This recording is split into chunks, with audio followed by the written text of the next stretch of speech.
Today we have part 3 of our series, that is determination of income and हमारा demand. First topic है that is excess demand. Excess demand के बारे में देख लेते हैं. It refers to a situation when aggregate demand is excess of aggregate supply. बहुत easy line है. जब आपका जो आपने सोचा होता है उससे ज़्यादा अगर हमारी डिमांड हो जाए तो उसे हम क्या कहते हैं, एक्सेस डिमांड कहते हैं. सिंपल टर्म्स में अगर हम देखें तो इसको हम कहेंगे कि ये वह सिचुएशन है जिसमें हमारी एग्रीगेट डिमांड ज़्यादा होती है हमारी एग्रीगेट सप्लाई से. ठीक है. सो ये जो इनके बीच में आप देख रहे हो ये निशान जैसे एरो डला हुआ है. ठीक है. ये जो सिचुएशन होती है, ये जो पॉइंट होता है, इस पॉइंट को हम कहते हैं इन्फ्लेशनरी गैप. ये आपके पेपर पॉइंट ऑफ व्यू से इंपॉर्टेंट है कि आपको क्वेश्चन भी आ सकता है कि इन्फ्लेशनरी गैप बना के दिखाओ या इन्फ्लेशनरी गैप क्या हो सकता है. तो आप इसको डायग्रामेटिकली एक्सप्लेन करोगे. ठीक है. ये जो आपका डायग्राम है दैट इज़ इंपॉर्टेंट. मैंने पिछली वीडियो में भी बताया था कि एक्स एक्सिस को याद रखना क्या कहते हैं, वाई एक्सिस को याद रखना क्या कहते हैं. सबसे पहले आपने एक 45 डिग्री की लाइन लगानी है, फिर आपने AD लगानी है. जब आप एक्सेस डिमांड दिखाते हो तो आपको इसके ऊपर डॉटेड वाली लाइन लगानी है, यानी हमारी AD से डिमांड AD1 पर शिफ्ट हो गई और हमारा जो ये गैप बना है इस गैप को हम क्या कहेंगे, इन्फ्लेशन. तो अगला टॉपिक भी हमारा इसके साथ ही है. कॉजेज़ क्या होते हैं हमारे एक्सेस डिमांड के. सबसे पहला जो कारण है क्या होगा कि प्राइवेट फाइनल कंजप्शन में इंक्रीमेंट आ गया, दैट्स वाई हमारी डिमांड बढ़ने लग गई. दूसरा देखो कि जो लोग हैं वो ज़्यादा कंज्यूम करना स्टार्ट कर दिया उन्होंने. ठीक है. गवर्नमेंट ने खर्चा इंक्रीज़ किया है, गवर्नमेंट अपनी एक्सपेंडिचर बढ़ा रही है. ठीक है. इन्वेस्टमेंट बढ़ा रही है गवर्नमेंट. एक्सपोर्ट्स ज़्यादा हो रहे हैं हमारे देश में. ठीक है. मार्केट इंटरनेशनल लेवल पे बहुत अच्छी जा रही है हमारी. सो ये कुछ कारण हो सकते हैं. कुछ डिक्रीज़ भी होगा. डिक्रीज़ क्या होगा, अगर एक्सपोर्ट ज़्यादा होगा तो डिक्रीज़ क्या होगा, ऑफकोर्स इम्पोर्ट होगा.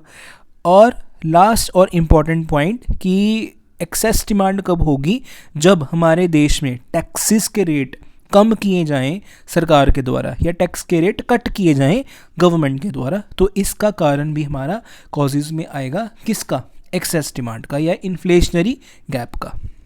आगे हमारे पास डेफिशिएंट डिमांड. डेफिशिएंट डिमांड देखो जी क्या होती है. ये भी सिचुएशन है जब हमारी एग्रीगेट डिमांड कम होती है एग्रीगेट सप्लाई से, जिसे हम डेफिशिएंट डिमांड कहते हैं. जब तब हमारे पास इन्फ्लेशनरी गैप बन रहा था. अब हमारे पास डेफिशिएंट डिमांड है तो हमारे पास कौन सा गैप बनेगा, डिफ्लेशनरी गैप बनेगा. सेम डायग्राम है, सेम वही सिचुएशन है, बस आपको AD को अब AD1 से शिफ्ट करना है और जो डॉटेड लाइन है वो AD से नीचे लगेगी. ठीक है. डॉटेड लगा देनी है और जो ये गैप है हमारा, इसे हम क्या कहेंगे, डिफ्लेशनरी गैप कहेंगे. इस डायग्राम को ध्यान से देख लेना. आप फ्री हैंड बना सकते हो इस डायग्राम को, जैसा मैंने पिछली वीडियो में बताया था कि आपको मेजरमेंट के साथ बनाना है. बट इस वीडियो में इस टॉपिक को आपको क्या करना है कि आपको इसको फ्री हैंड भी बना सकते हो. कॉजेज़ देखो जी इसकी क्या है कि प्राइवेट कंजप्शन एक्सपेंडिचर में डिक्रीज़ आया है, प्राइवेट इन्वेस्टमेंट एक्सपेंडिचर में डिक्रीज़ आया है, सरकार कम खर्च कर रही है. ठीक है. एक्सपोर्ट्स में कमी आई है और इंपोर्ट्स में इंक्रीमेंट हुआ है और सरकार ने यहाँ पे क्या किया है, टैक्स रेट्स को बढ़ा दिया है. दैट्स वाई लोग क्या कर रहे हैं, कम डिमांड कर रहे हैं. सो ये जो आपके 5 पॉइंट्स हैं, these are the causes of deficient demand.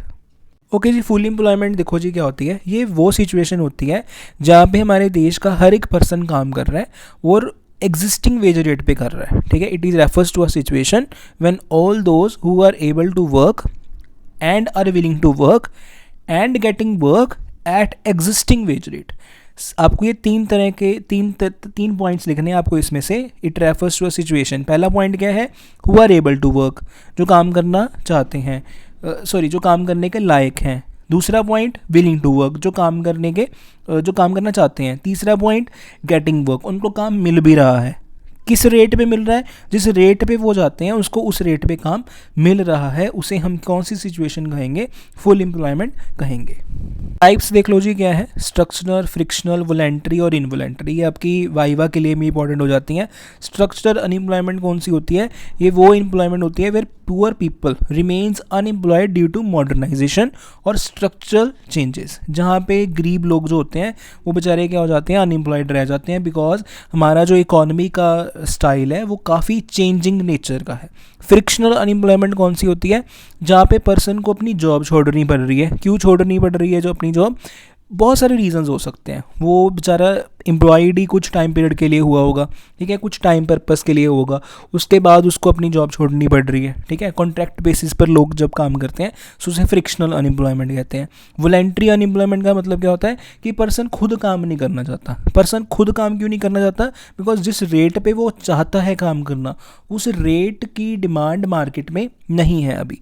Involuntary का मतलब क्या होता है कि पर्सन काम करना चाहता है और वो काम मतलब उसको मिल भी रहा है एग्जिस्टिंग वेज रेट पे, बट वो किसी कारण करके इकोनॉमी में फेल हो रहा है, जॉब नहीं क्रिएट कर पा रहा, उसे हम इनवॉलंटरी अनएम्प्लॉयमेंट कहते हैं।